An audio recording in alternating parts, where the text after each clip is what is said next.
The Atheist Debates Patreon project presents reflections on my conversation with Dr. Jordan Peterson. Hey, so here we are at the end of April 2018, and a few weeks ago I was in Toronto and did a sit-down conversation, a sort of head-to-head with Dr. Jordan Peterson. We'd never met before this, and while I was familiar with some of the news stories about him, I wasn't all that familiar with him. I haven't read his books. And I thought that that would be a really good way to go into the conversation. Now, you can go watch this event. It's currently available as I make this recording at Pangburn Philosophy's Patreon channel. You can watch it and listen to it. It may be the case that the entire video is available for free to everyone. At a minimum, I hope to make the audio of this event available because I thoroughly enjoyed it and am pretty proud of what happened. Conversations in these matters can often be incredibly frustrating. This happens whether I'm in a debate with an apologist or whether I'm just sitting down having a discussion with someone who has views that are dramatically different from mine and language styles that seem to be confusing. Going into the debate, or going into this discussion, I knew that he had made a fuss about a hate crime law in Canada that was supposedly going to stop or force him to use pronouns and put his job at risk. It turns out that the legal experts say that he was wrong about what the effect of the law was. But that had been addressed many, many times, and I didn't want to necessarily go down that route. I had planned a couple of questions related to pronouns, specifically with his refusal to use ze and zer, the gender-neutral pronouns that are trying to gain some traction, because I wasn't quite sure what his position was. Was it that he absolutely refused to use these because they're made-up words, in which case you could just point out that all words are made up and that language morphs and changes, and that as we have need for new terms to describe concepts as the concepts change, that it might make sense to come up with new words. On the other hand, I fully agree with him. The government shouldn't be able to force you to use particular pronouns or language, etc., except that wasn't what the government was going to do. And so he got incredibly popular for something that wasn't even real. And I remember around the time this was happening, we were both at the Chan Center in Vancouver on the same night, and he was in a side room with, like a 75-person capacity, and I was out in the big room, and that dynamic completely flipped. So there were people who were saying, oh, why are you platforming Jordan Peterson? Well, he's incredibly popular. If anything, he's platforming me at this point, and I'm a fan of challenging ideas. If there's somebody who's promoting a particular idea, a thought process, a concept that you have an objection to, the best thing you can do is to make sure you have that discussion with them if possible, to let them explain themselves, and then point out what you object to about it. So the short version of what happened is I walked out on stage, and I had seen the Channel 4 interview with Jordan Peterson, where the woman who was doing the interview clearly did not like him, clearly had an agenda. And during the conversation, he would say something, and then she would say, so what you're saying is, and this is essentially an attempt to strawman somebody. It's not good mirroring, which is, if I understand you correctly, you're saying this. Or am I correct in assuming those are questions that are seeking clarification? So what you're saying is quite often an attempt to strawman if in fact you get it wrong. And in that conversation, all it did was allow Dr. Peterson to explain again or in a different way or go off on a tangent. And so he just got to talk more. The actual merits of the ideas he was expressing didn't really get challenged. And so I walked out on stage and I said, I just met him an hour or so ago at dinner. We haven't had much time for conversation. I'm not going to do what the Channel 4 interviewer did. I am not going to be attempting to strawman him at all. My goal is to have a good conversation, to find out where we agree, where we disagree, and to be open and honest. And when we disagree on something, I'm going to challenge it. And when he says something that I don't understand, I'm not going to, so what you're saying is, go down the strawman route. I'm going to ask for clarification. Maybe I don't understand that. Can you dig a bit further? That was the plan for the evening. And I think, I usually leave my events a little disappointed. Oh, I could have done this. Oh, I should have said this. I was not the slightest bit disappointed at the end of this event. Of course, there were things that could be improved. I actually wouldn't mind having other conversations with him. But I accomplished what I wanted to do on many fronts. And so I'm going to give you some summaries of things that he said and what my view of my reaction to that was. And then, you know, when it's either you can go to the Patreon and check it out, or maybe it'll be released at a later date. You can see for yourself whether or not what you think of the event and whether or not I'm fairly representing it. So what kind of things did we talk about? So I came out to the backyard to film this. So there's a trampoline behind me because many people view these sorts of conversations as if you're on a trampoline because you're really not getting anywhere. I don't view it that way. I think some people kind of dismiss the value of having a trampoline. It's good exercise. It's a bit of fun, you know, and you do make some progress. It's just not a way of getting from point A to point B. In this particular discussion, I knew that I wanted to talk to him more about his thoughts on God and gods, including in the narrative sense, and also about morality. He'd previously been on Sam Harris's podcast twice. The first time was this disaster where they couldn't even agree on truth because Sam was viewing truth as that which is consistent with reality, and Peterson was advocating for a sort of metaphorical truth. It's true if it benefits you in some way. And you can listen to Sam Harris's Waking Up podcast with him, where I think Sam did a good job of addressing that. But I didn't want to spend all the time going in circles on the subject of truth. And so I wanted to have a conversation about gods and morality. And there were questions that came up during the Q&A, which I think were better than some of what we addressed. One interesting one I thought I'd put at the outset was somebody essentially asked, if every thinking mind ceased to exist, would God still exist? Now, I've seen Jordan being asked before, you know, are you a Christian? And when I was a Christian, the answer would have been yes. Would you like to know more? In his situation, when he's asked, it's a hemming and hawing, it's a dancing around, and that's a difficult thing to address. And it's made him difficult to be pinned down on these sorts of things, which is why I wanted to discuss them. And so when somebody asked, if they would have asked me when I was a Christian, if every thinking mind ceased to exist, would God still exist? The answer is yes. God's always existed. God's eternal. God is not contingent upon human minds.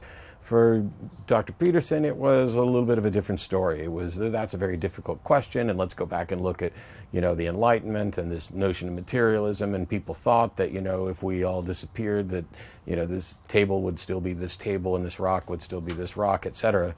But he's not so sure about that because, you know, he wants to consider the impact the observer has and the narrative that we write about it. And I didn't actually address that response there. I can do it here. That's garbage as far as I'm concerned.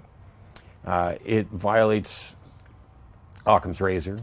It violates the null hypothesis. It violates the burden of proof. It violates the foundations of skepticism. And that to me is incredibly important. Because as far as I can tell, if every thinking mind ceases to exist, there's no reason to think that has any impact on this camera and this tripod, that it stops being what it is. Certainly there are no longer people to recognize what it is. It's not going to be, you know, performing in its function. There's not going to be anybody here to record or edit anything. But there's no reason to think that the camera changes what it is or that it ceases to exist. And if you think that that's likely to be the case, you have to actually meet a burden of proof with respect to that claim. You've adopted a view that this is like something that is likely to happen or might happen, and you have to demonstrate that. You can't just go down to, well, you know, we as observers interact.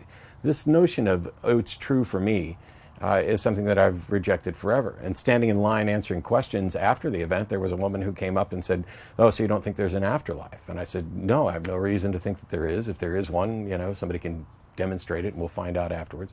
And she's like, well, there is, and I know, and you would know if you were, I forget the exact word she used, but, an intuitive, that's the word she used. She thinks she's intuitive and can intuit these things. And so she doesn't have a good grounding in skepticism.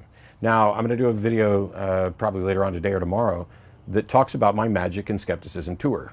This was part of that tour, even though I didn't do the show here. And I really think that Jordan and others could have benefited from that tour because it's about the foundations of skepticism. At one point during the conversation, and this is one of the regrets that I have that I didn't actually address this, he sort of mocked or sneered the word something about skeptics and skepticism under his breath. And I really, really wish that I would have addressed that. It's probably the biggest regret of the evening because it ties in so well with the purpose of this broader tour to teach the basics of skepticism.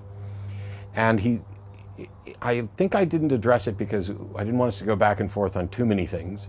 We were already talking about God and morality. But I think also a lot of people caught it.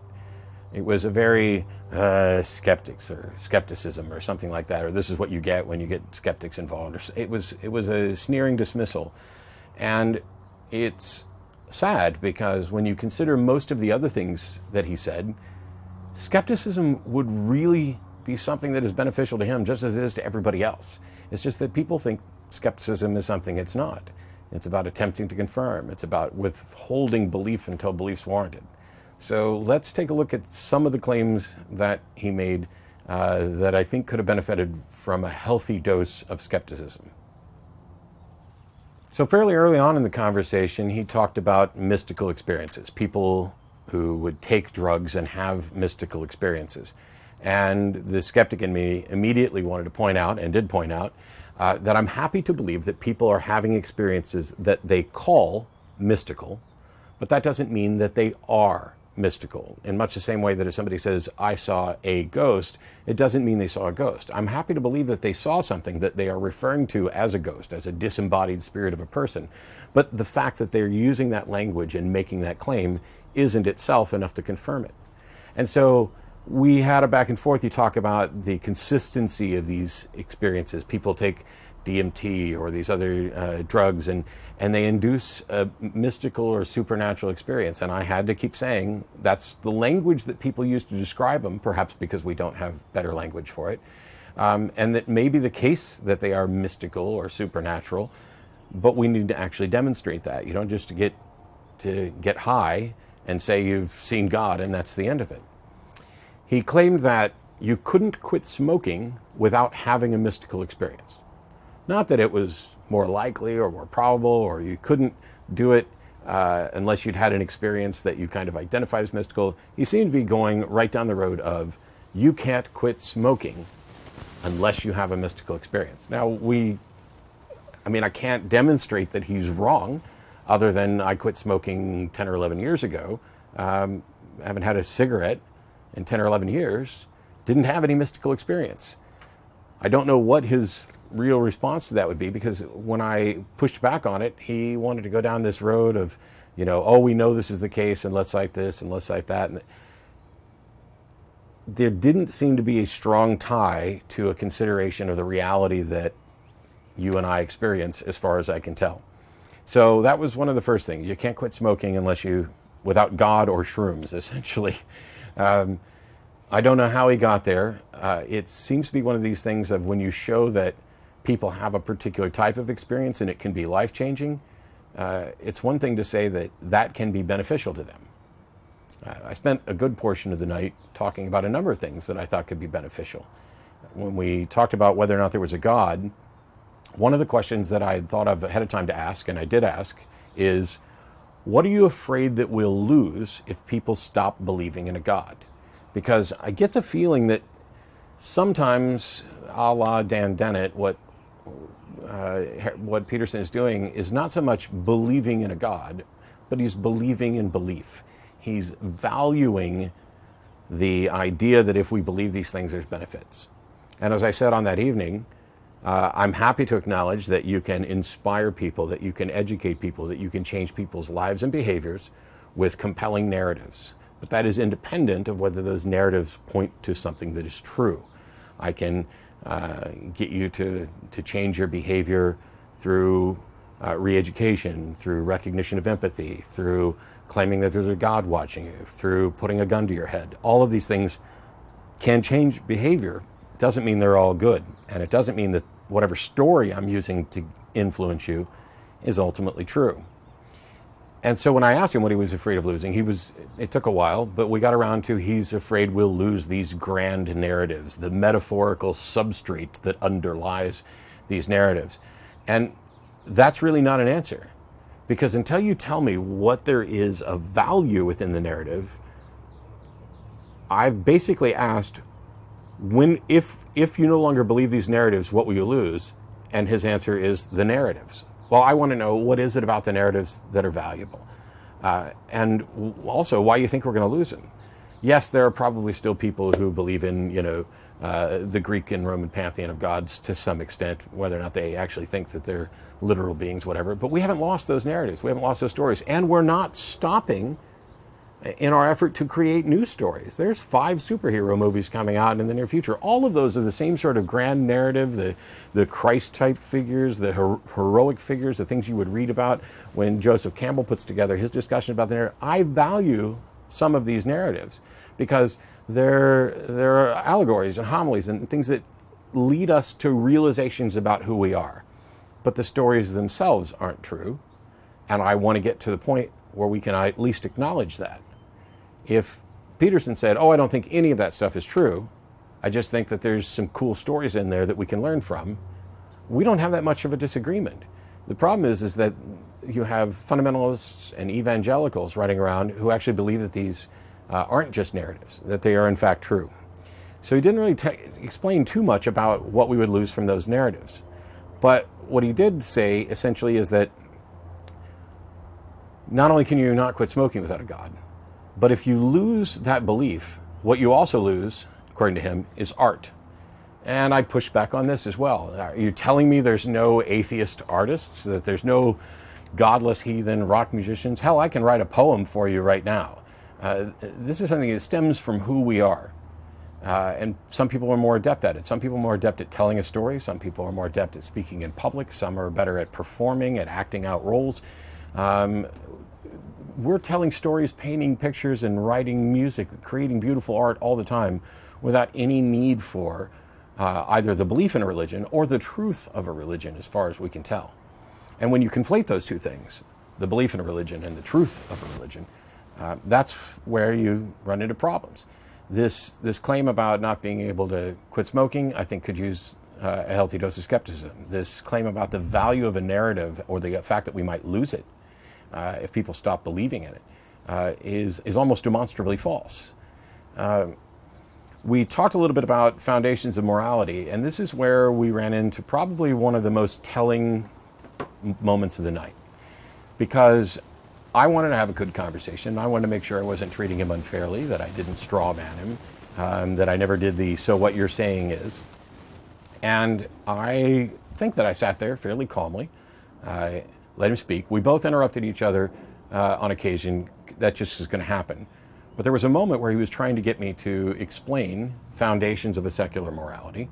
And I was interrupted over and over and over again, many times, to the point where I said, hey, I'm trying to answer the question that you're interjecting with, if you'd just let me finish.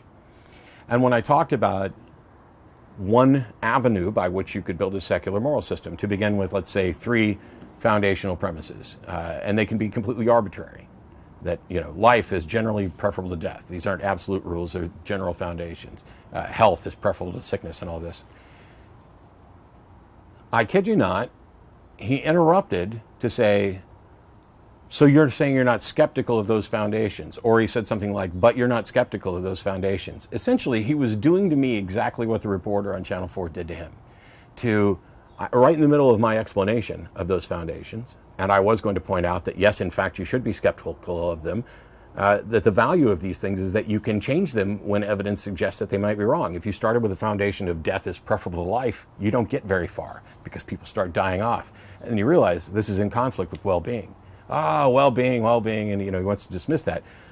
But he literally strawmanned me.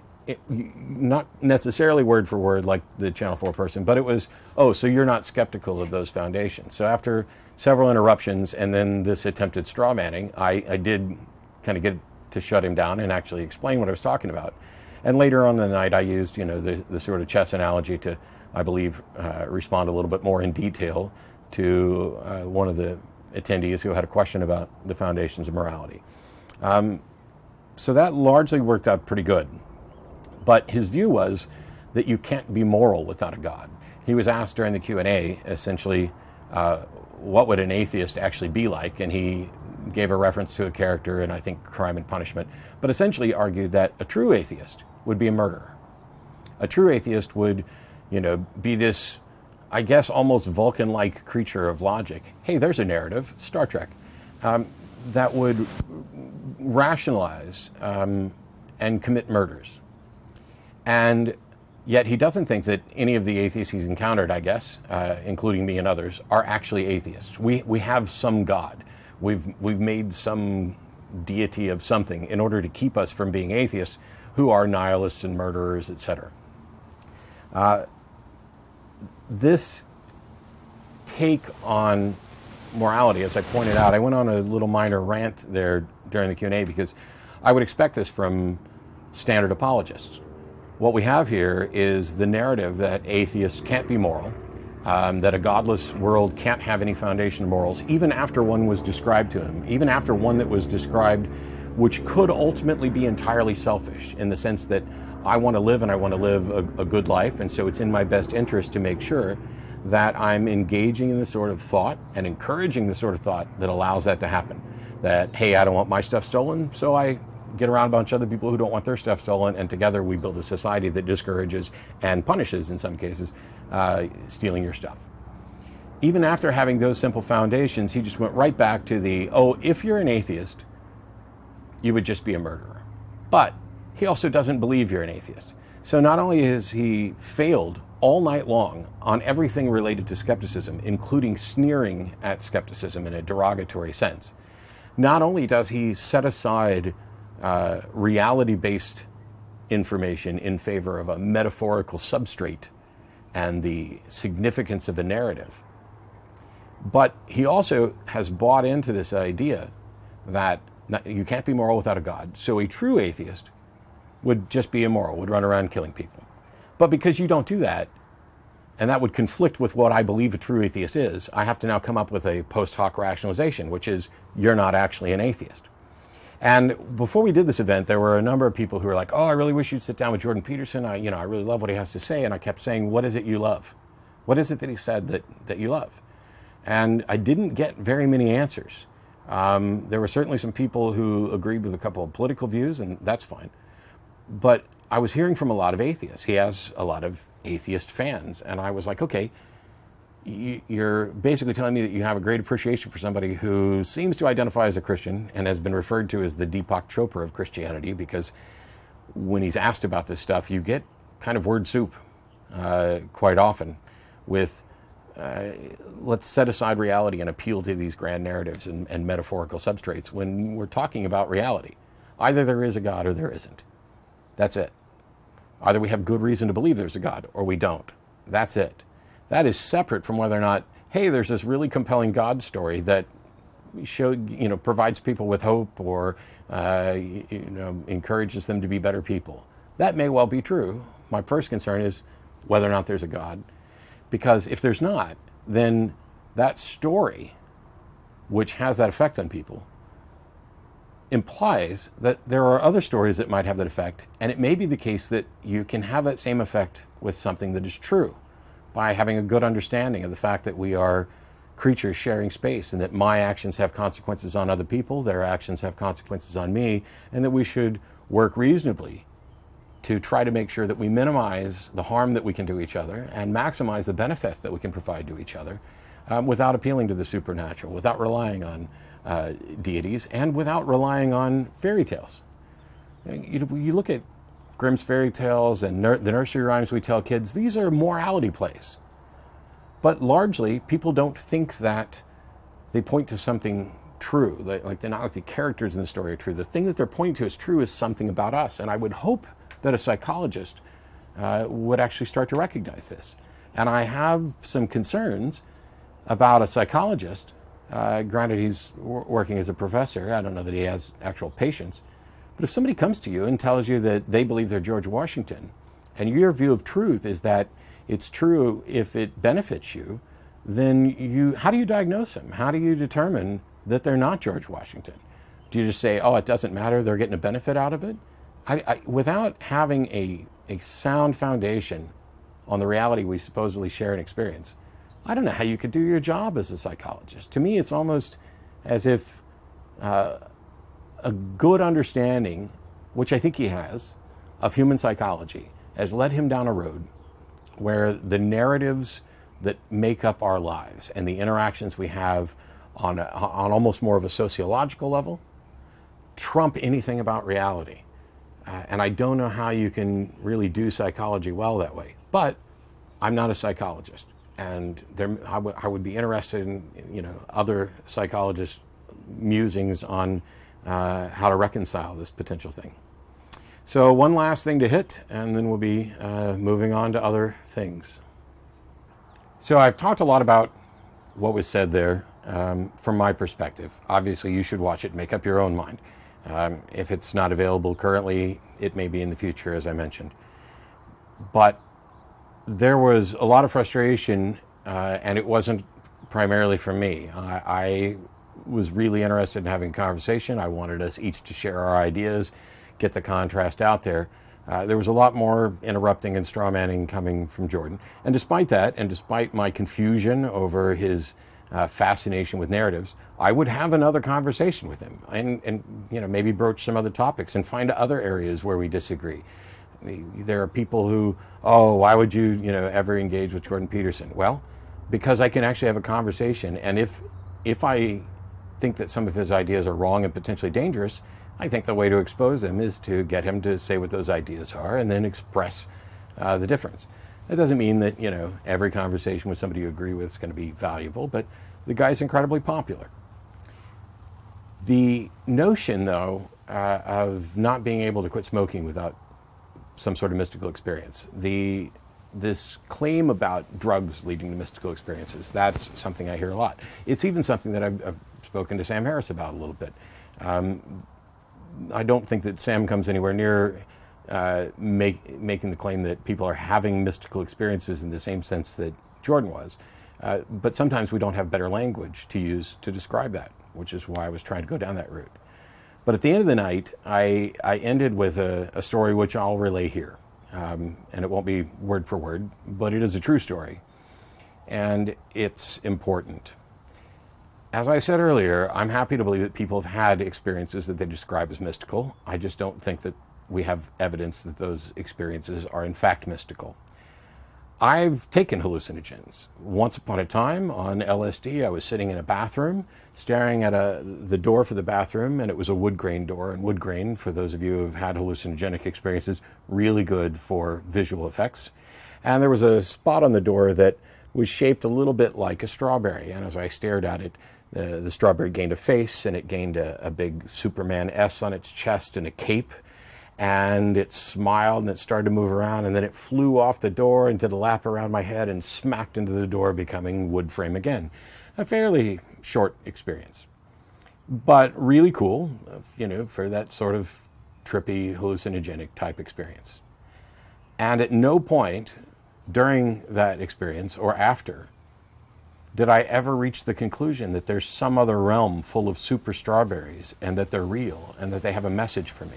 Or even if they weren't real, that there was some important message to derive from this super strawberry. And if it had spoken to me and relayed a message, I wouldn't in any way think that that message somehow tied to something true and valuable, other than if this is generated by my mind, perhaps I'm, sitting here contemplating something and my subconscious mind is trying to give me information. What if a whole bunch of other people started having those same experiences and reporting super strawberries? Would that mean that we've discovered a way to tap into the super strawberry realm and we should start paying attention to it because these super strawberries are going to tell us how to live and enjoy life and have a better future? No. In much the same way that alien abduction stories back in the 40s and 50s, or even before that, when you had encounters with aliens, they were varied and different. And then after, Close Encounters of the Third Kind, the narrative about what kind of aliens we were encountering became very, very similar, to the point where almost everybody universally is describing the almond head and the eyes and, gray with black eyes and large heads and stuff. It may make sense from a scientific perspective. It may be very common, but once the stories have entered the public narrative, you can no longer have confidence that somebody who's reporting, I experienced an alien that looked like this, that they are reporting accurately what they experienced, or whether or not their experience was likely to be true. You don't get to say all these people are experiencing the same sort of thing, therefore there must be something there. Because the something that might be there influencing the sort of experiences they have is the narrative, is the story that has been cultivated through who we are. We are similar people with similar minds, addressing similar issues, trying to solve similar problems. How could it remotely be surprising that we come up with similar explanations? And if you read through the work of Joseph Campbell and others, when we talk about mythical figures and heroic figures and Christ figures and saviors and things like this, they appear all over the place. And there are people who look at that and say, there's so much commonality that there must be something there. It must point to something true. And yet they don't want to acknowledge that the thing it seems most likely to point to that's true is that human beings tell stories, and the stories are going to be similar. We're pattern recognition machines. We look for agency when we see a bush move. Is it the bush moving, or is it something in the bush? And sometimes we infer agency. When we are standing there talking to somebody and that person falls over dead, it seems intuitively correct that something that was there is not. And so we anthropomorphize those things and we tell ghost stories. If in fact there were real ghosts, real gods, real super strawberries, that's something that would need to be demonstrated. And I'm not remotely saying that the stories about those things have no value. I've acknowledged that over and over again in this video, on the stage, at other times. My concern is whether or not they're true, because there's a good contingent of the population that believe they actually are true. And when people who don't believe they're true still find them useful and want to delve into deep philosophical and theological, sociological, even psychological justifications for them, they're talking about two different things. They're not talking about the God people believe in. They're talking about the human condition and what kind of gods we might invent in order to help us better understand ourselves. And that's the language that they need to use to describe that. Instead of saying people have mystical experiences, you should say people have experiences they describe as mystical. Instead of scoffing at skeptics, you should perhaps understand and know what skepticism is. You should also have a better understanding of what atheist means, who atheists are. And the last thing that I want to touch on, because it was the only thing in the evening that actually came close to pissing me off, is I was talking about morality and talking about how we haven't yet had a society where secular humanism was the foundation, so that we could see how well secular humanism could do in comparison to other things. And this is where Dr. Peterson demonstrated the most ignorance. And that was when he said that, oh yes, we have Soviet Russia, Stalinist Russia. Well, you can call that an atheistic regime, but the truth is it was religious in its structure. It was a state religion that banned, Christianity and other things like that, but the state was the power, and the man was the power, and the cult of personality. There's nothing about Soviet Russia that could fairly be considered as secular humanism. And so I flat out told him on stage that this was monumentally ignorant, and that before he goes around declaring that there was a secular humanist regime that killed its citizens and did these other things, that he should take some time to learn what secular humanism is, to read the various secular humanist manifestos, and perhaps to even talk to some secular humanists. Because you can't point to a value in secular humanism that necessarily leads to the sort of problems that we saw in that, albeit atheistic regime, that Soviet Russian regime, and others like it. He does not know what secular humanism is. And because of this, it keeps him mired in the idea that you just couldn't have a moral system. And if I were a psychologist analyzing what was happening on stage, my guess is that that would be why I was interrupted so frequently and so often and strawmanned right when I was trying to explain how it is possible to have a secular moral system, with secular humanism being a prime example of what we're trying to do with that. But I'm not a psychologist, so maybe it's not fair for me to psychoanalyze him, but you can watch the video for yourself. I enjoyed it. I hope there's a chance to do more, and hopefully it did some good. I got lots of great feedback from people on this. There were a couple people who gave some incredibly negative feedback on it, but they seem to be in the extreme minority. So I'm hoping everybody gets to see it, particularly Jordan's fans, and in particular Jordan's atheist fans, Because as I said on stage that night, the bad news is that he thinks atheists are going to be murderers. The good news is that he doesn't actually think you're an atheist. So while I run around pretending that I can read minds on stage, knowing that I can't and portraying it as entertainment, Jordan evidently seems to think that he can read minds, and he can't. This video is made possible by supporters of the Atheist Debates Patreon project. You can find more information and add your support at patreon.com/atheistdebates.